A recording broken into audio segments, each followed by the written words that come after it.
Bonjour, bienvenue dans ce cours de troisième de chimie, la partie chimie.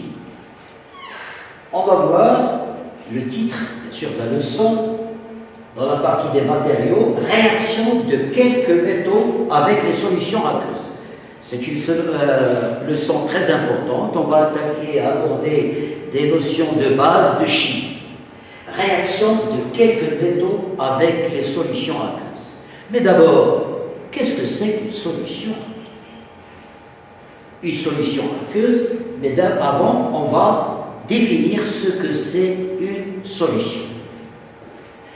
Une solution, c'est très simple, c'est un mélange d'un solvant plus un soluté.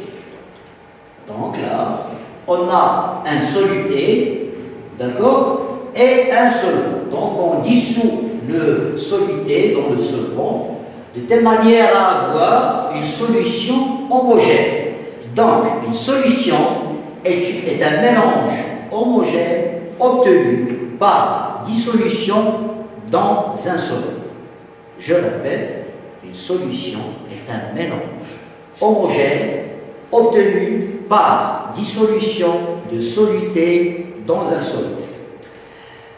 La solution aqueuse, c'est simple, juste le solvant, il doit être l'eau. Pour une solution aqueuse, le solvant est, par exemple, le sulfate de fer, à quelques quantités, on va la dissoudre dans de l'eau.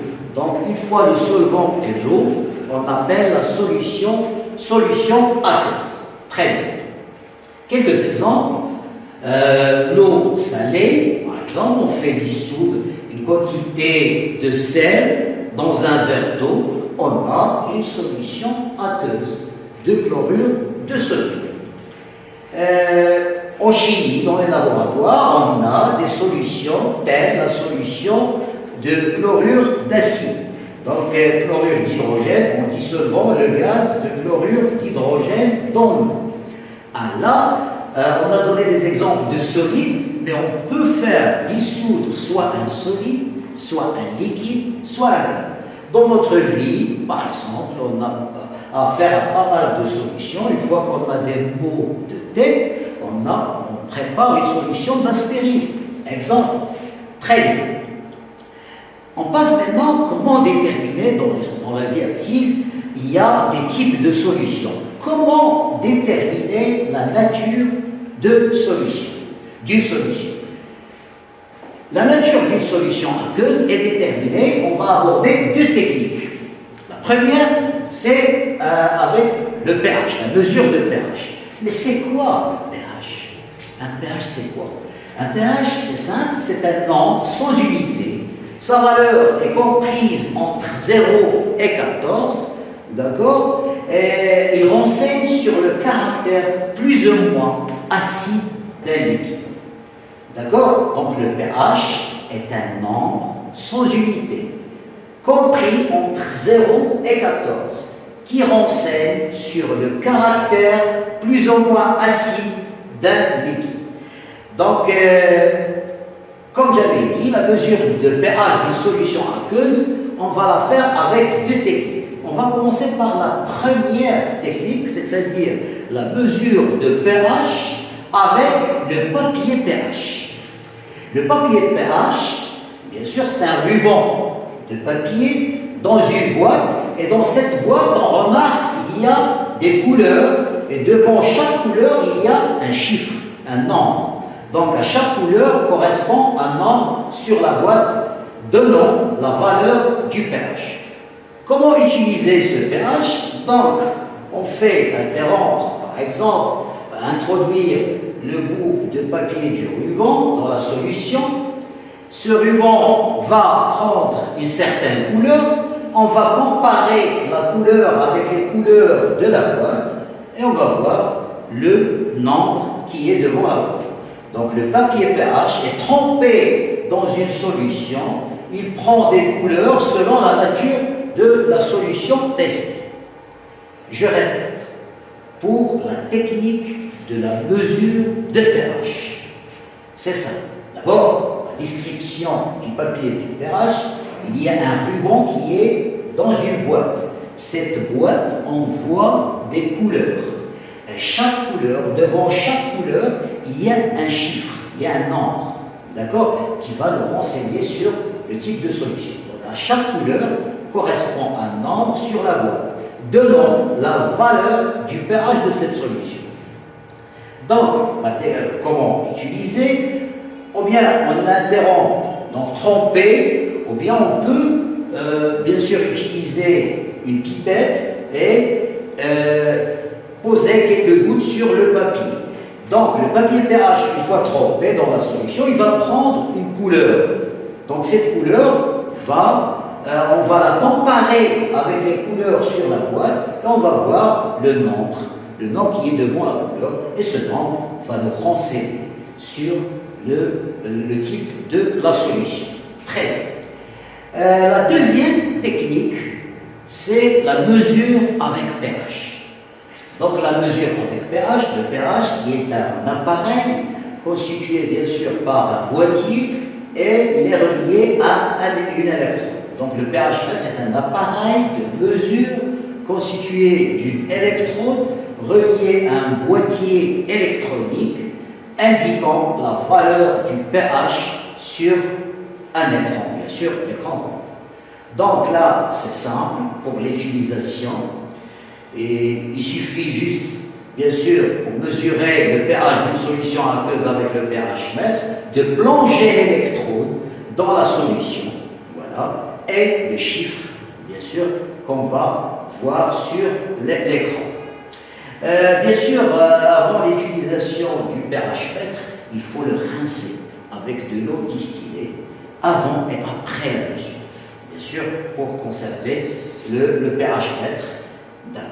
Très bien. Donc, pour la mesure de pH, en la comparant avec la mesure du papier pH, cette mesure ou cette technique est plus précise. Bien sûr, elle va nous donner la valeur précisément, beaucoup plus précise que le papier pH.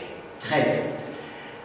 Maintenant, on va passer à la classification des solutions, bien sûr, en utilisant l'une des techniques. Donc là, on va utiliser le pH mètre. À l'aide d'un pH mètre, on mesure le pH de différentes solutions, d'accord, et on note les mesures sur un tableau. Par exemple, voilà un tableau là, il y a le nom des solutions et le pH. Solution aqueuse, eau de chaux, on trouve 9, la solution de soude 12,5, chlorure de sodium 7, l'eau pure 7, le jus d'orange 4,5 et l'acide chlorhydrique, bien sûr, c'est 1,2. Donc on remarque que les valeurs, on a deux types, trois. Donc il y a des valeurs qui sont inférieures à 7 et des valeurs qui sont supérieures à 7 et des valeurs égales à 7. Donc l'interprétation, donc c'est vrai, comme j'avais dit, il y a des valeurs qui sont inférieures à 7. Par exemple, dans le pH inférieur à 7, c'est le jus d'orange et l'acide chlorhydrique. Donc là, ces solutions sont appelées des solutions acides. Donc les solutions qui ont un pH inférieur à 7 sont dites solutions acides. Alors que les solutions qui ont un pH égal à 7, c'est le chlorure de sodium, comme vous voyez là, et l'eau pure. Ces solutions sont appelées des solutions neutres. Alors que les solutions dont le pH est supérieur à 7, par exemple l'eau de chaux et la solution de soude, ils ont un pH supérieur à 7, ces solutions sont dites solutions basiques. Très bien. Donc combien de types il y a de solutions? Solution acide, solution neutre et solution basique.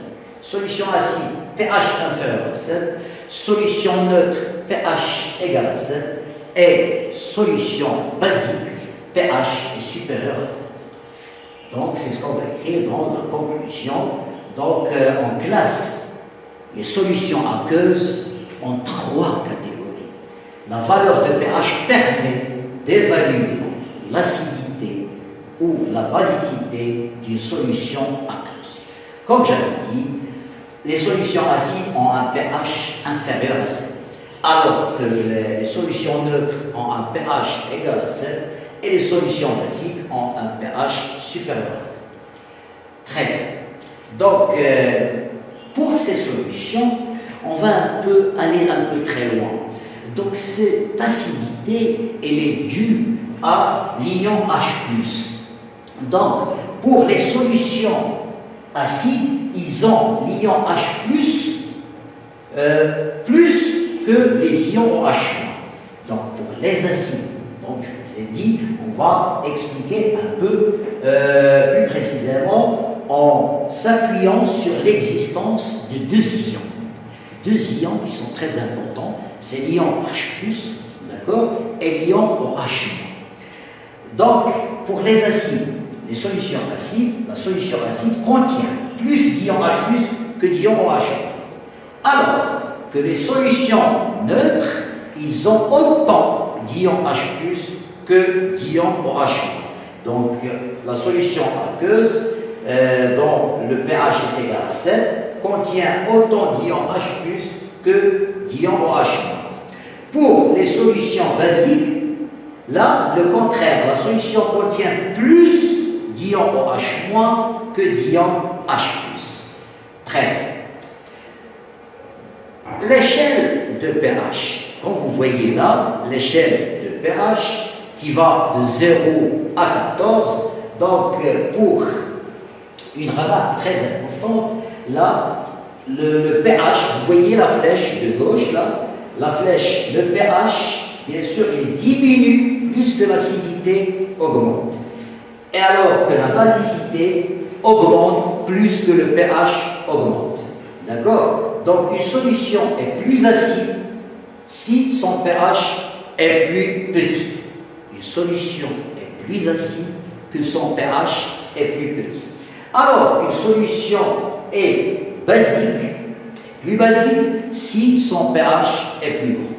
D'accord? Donc là, en ce qui concerne l'échelle de pH. Ah, là on va attaquer une opération très importante. C'est une notion de base en chimie, c'est la dilution d'une solution. Donc la dilution d'une solution, c'est quoi la dilution d'une solution? La dilution d'une solution acide. On va commencer par la dilution d'une solution acide. L'expérience. À partir d'une solution S0 initiale de l'acide chlorhydrique, de pH est égal à 2,1, on prépare, bien sûr, deux autres solutions qu'on va appeler A et B, en ajoutant de l'eau.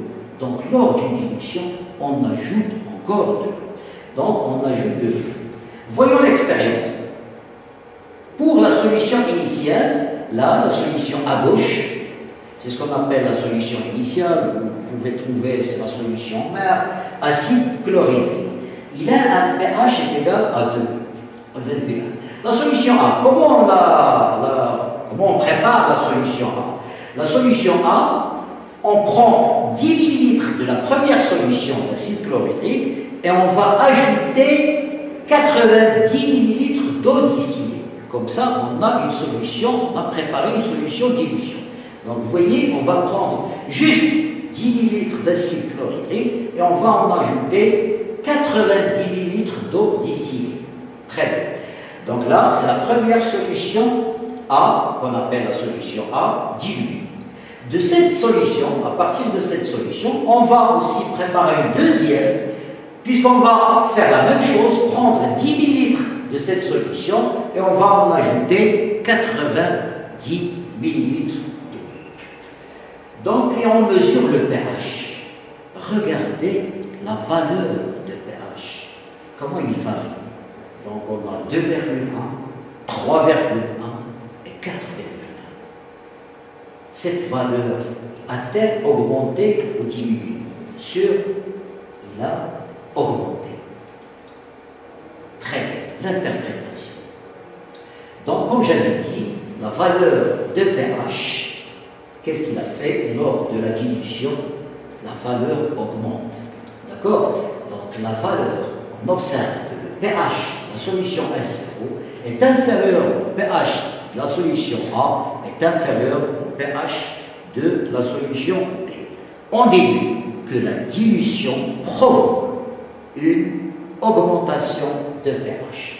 Donc la dilution, première conclusion, donc la dilution diminue la valeur, augmente la valeur de pH. Donc on observe que pH S0 est inférieur à pH A, inférieur à pH B, on déduit que la dilution provoque une augmentation de pH.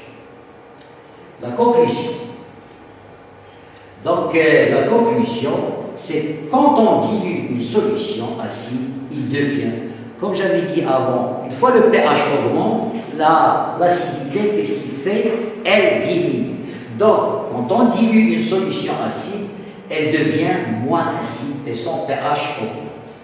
Donc, comme on avait dit tout à l'heure, une fois que l'acidité diminue, le pH augmente.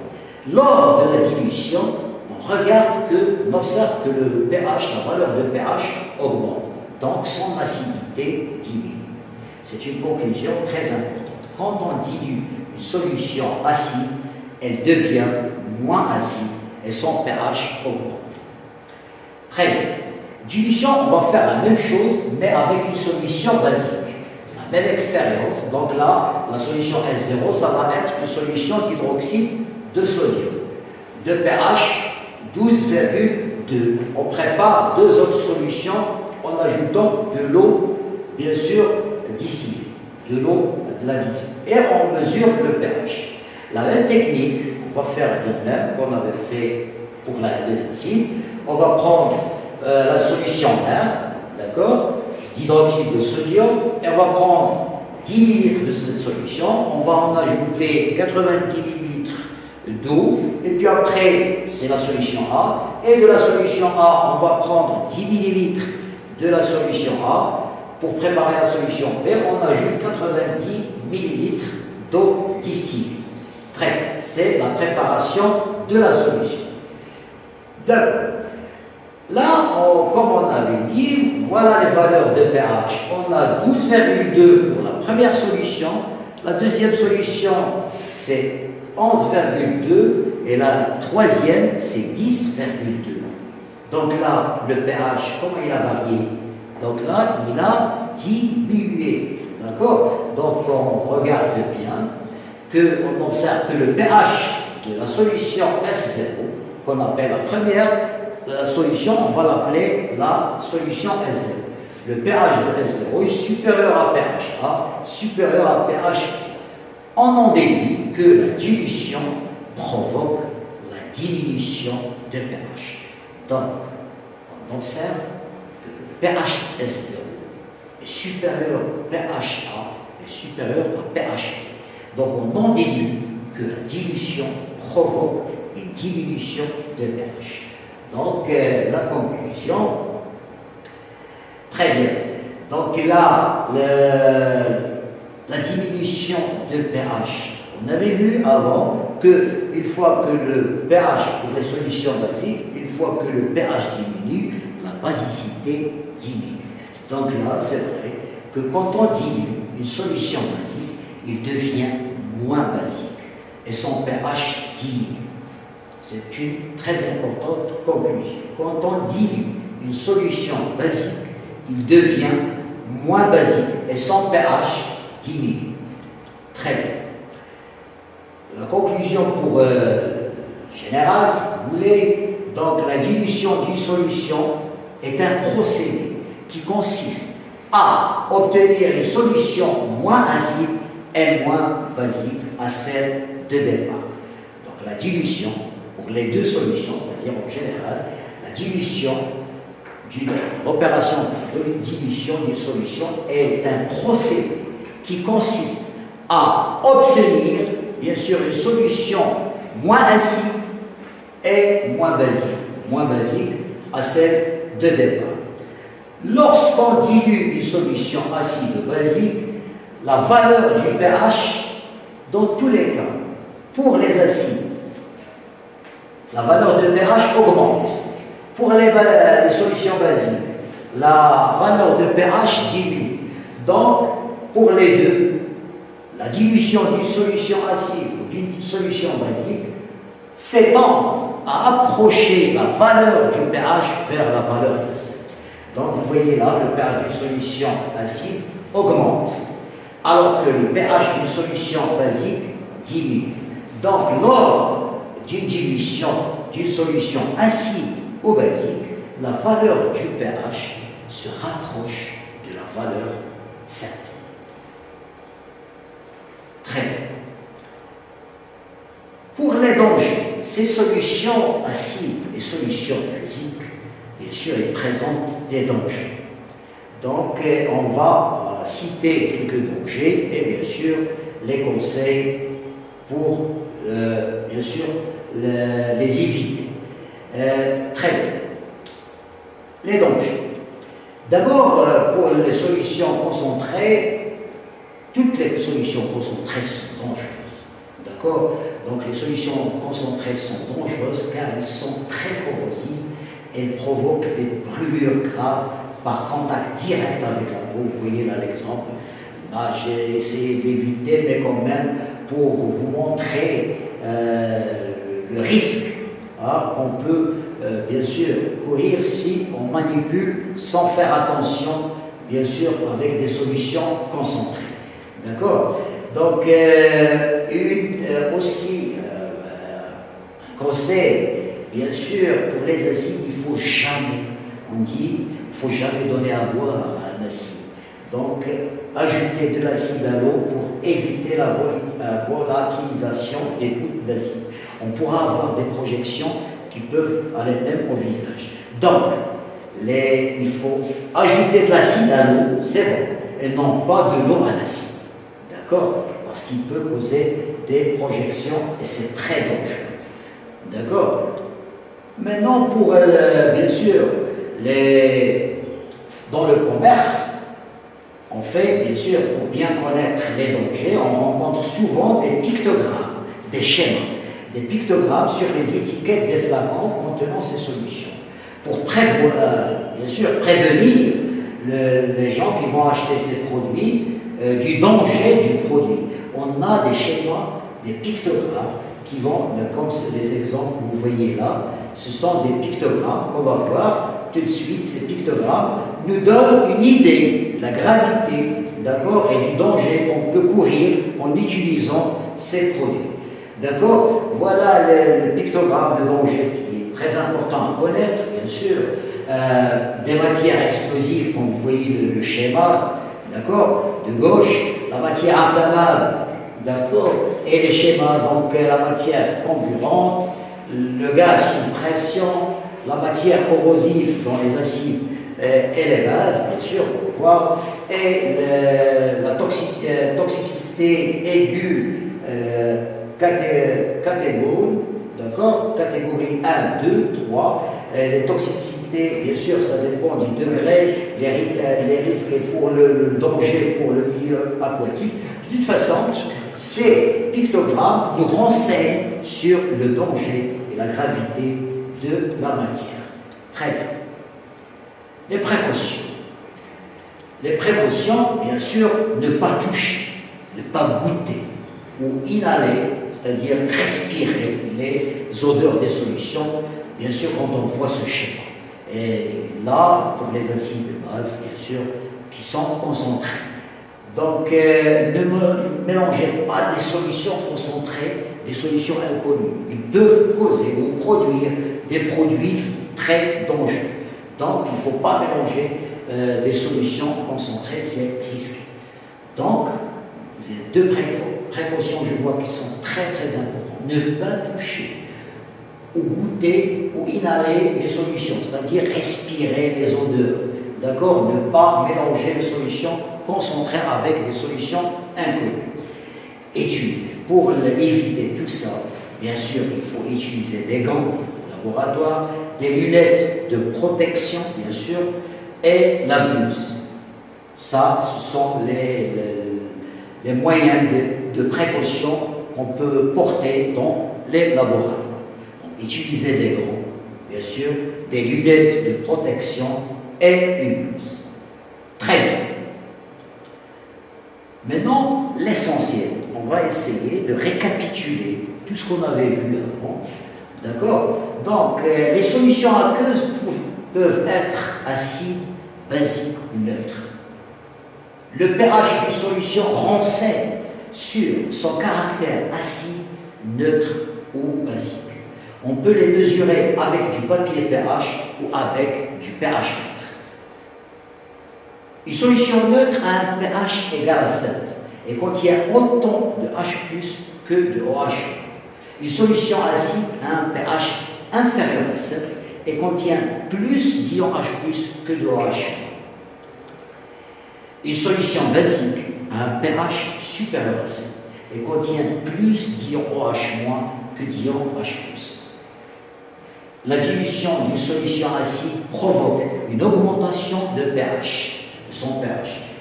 La solution devient moins acide car son pH se rapproche de 7, mais il reste acide.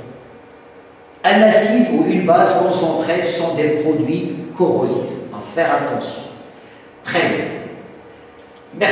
Merci de votre attention et à bientôt.